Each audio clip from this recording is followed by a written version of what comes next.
13-ാം number കാറും മൻമോഹൻ ബംഗ്ലാവും. കേരള രാഷ്ട്രീയത്തിലെ പല പ്രമുഖരും വേണ്ടെന്ന് പറഞ്ഞ രണ്ട് കാര്യങ്ങളാണ് ഇത്. വി.ഡി. സതീശൻ ഭരണം ഏറ്റെടുത്തതിന് പിന്നാലെ 13-ാം നമ്പർ കാറും അതുപോലെ മൻമോഹൻ ബംഗ്ലാവും വാർത്തകൾ നിറഞ്ഞു. എന്താണ് സംഭവം നമുക്ക് നോക്കാം അല്ലേ. മലയാളികൾ പ്രബുദ്ധരായ ജനതയാണെന്ന് പറയാറുണ്ട്. ഉയർന്ന സാക്ഷരതയും സാമൂഹിക ബോധവും മലയാളികൾക്കുണ്ട് എന്ന് പരക്കെ അറിയപ്പെടുന്ന സത്യം തന്നെയാണ്. ഇത്രയൊക്കെ വീമ്പ് പറയാമെങ്കിലും നമ്മുടെ അധികാരത്തിന്റെ ഇടനാഴികളിൽ ഇപ്പോഴും ചില അന്ധവിശ്വാസങ്ങളൊക്കെ ഒളിഞ്ഞിരിപ്പുണ്ട്. അതിൽ എടുത്തു പറയാവുന്ന വളരെ രസകരമായ ഒരു കാര്യമാണ് മന്ത്രിമാരുടെ 13-ാം നമ്പർ കാറും തിരുവനന്തപുരത്തെ മൻമോഹൻ ബംഗ്ലാവ് എന്ന മന്ത്രിമന്ദിരവും.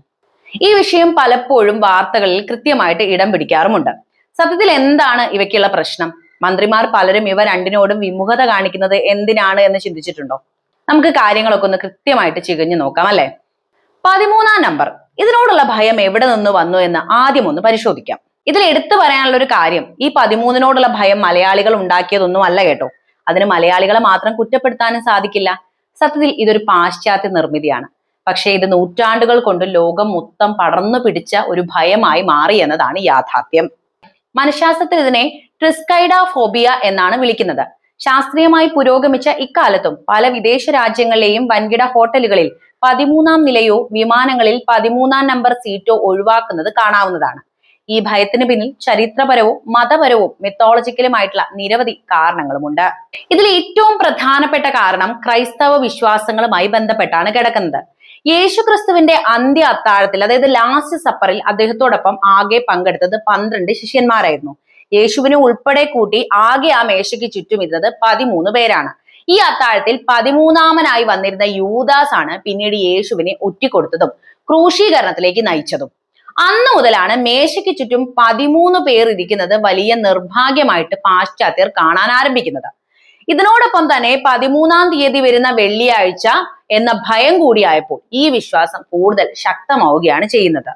യേശു ക്രൂശിക്കപ്പെട്ടതും ഒരു വെള്ളിയാഴ്ച തന്നെയായിരുന്നു എന്നതും, ആദവും ഹവ്വയും വിലക്കപ്പെട്ട ഫലം ഭക്ഷിച്ചതും നോഹയുടെ പേടകം പ്രളയത്തിൽപ്പെട്ടതും എല്ലാം വെള്ളിയാഴ്ചകളാണ് എന്ന വിശ്വാസവും ഇതിന് ആക്കം കൂട്ടി. മറ്റൊരു പ്രധാനപ്പെട്ട കഥ വരുന്നത് നോർസ് പുരാണങ്ങളിൽ നിന്നാണ്. വടക്കൻ യൂറോപ്പിലെ ജനങ്ങളുടെ പുരാണ കഥകൾ പ്രകാരം ഒഡിൻ എന്ന ദൈവത്തിന്റെ കൊട്ടാരത്തിലേക്ക് 12 ദൈവങ്ങൾ പങ്കെടുത്ത ഒരു വലിയ വിരുന്ന് നടക്കുകയായിരുന്നു.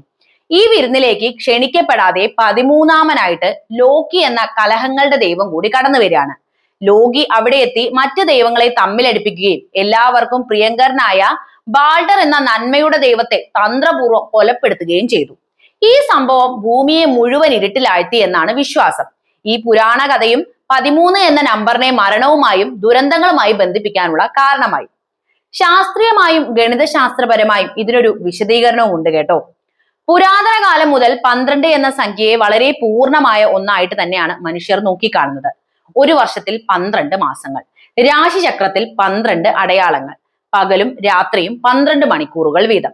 ഒളിമ്പസിലെ ഗ്രീക്ക് ദൈവങ്ങൾ 12 പേർ എന്നിങ്ങനെ എല്ലാം 12ന്റെ കണക്കിലായിരുന്നു. ഈ പൂർണ്ണതയുള്ള സംഖ്യയ്ക്ക് തൊട്ടു പിന്നാലെ വരുന്ന 13 എന്ന സംഖ്യാക്രമം തെറ്റിക്കുന്നതായിട്ടും അപൂർണതയുടെയും അജ്ഞാതത്വത്തിന്റെയും പ്രതീകമായും ആളുകൾക്ക് തോന്നി തുടങ്ങി എന്നതാണ് യാഥാർത്ഥ്യം.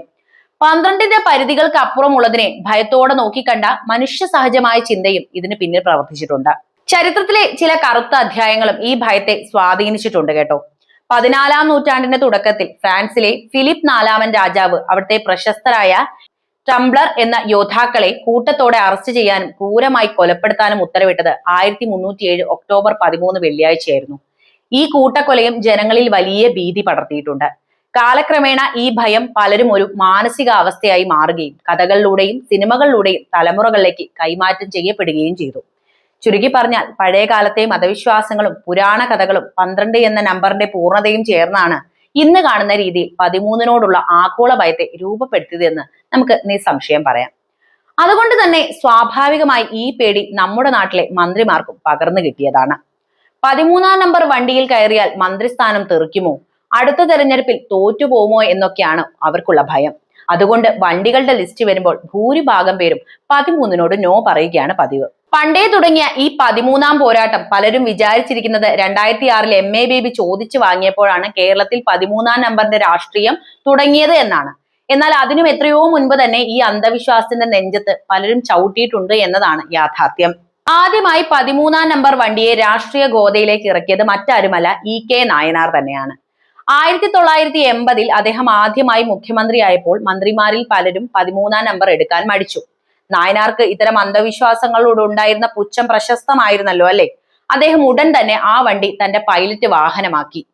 അങ്ങനെ ആ വണ്ടിക്ക് മുന്നിൽ മുഖ്യമന്ത്രിയുടെ വാഹനം ഒഴുക്കോടെ നീങ്ങി തുടങ്ങി. മുൻ മന്ത്രിയും RSP നേതാവുമായിരുന്ന ബേബി ജോണും 13-ാം നമ്പർ വണ്ടി ഉപയോഗിക്കാൻ യാതൊരു മടിയും കാണിച്ചിരുന്നില്ല. അന്ധവിശ്വാസങ്ങളെക്കാൾ പ്രായോഗിക രാഷ്ട്രീയത്തിനും യുക്തിക്കും മുൻഗണന നൽകിയ നേതാവായിരുന്നു അദ്ദേഹം. 1987-ലെ നായനാർ മന്ത്രിസഭയിൽ സഹകരണ സാംസ്കാരിക വകുപ്പ് മന്ത്രിയായിരുന്ന TK രാമകൃഷ്ണനും 13-ാം നമ്പർ കാർ തന്നെയാണ് ഉപയോഗിച്ചത്. യാതൊരുവിധ അന്ധവിശ്വാസങ്ങൾക്കും അടിമപ്പെടാത്ത അദ്ദേഹം തന്റെ ഔദ്യോഗിക കാലാവധി വിജയകരമായി പൂർത്തിയാക്കുകയും ചെയ്തിട്ടുണ്ട്. പഴയ തലമുറ കാട്ടിയ വഴിയിലൂടെ പിന്നീട് വന്ന പല നേതാക്കളും ധൈര്യപൂർവ്വം നടക്കുകയാണ്.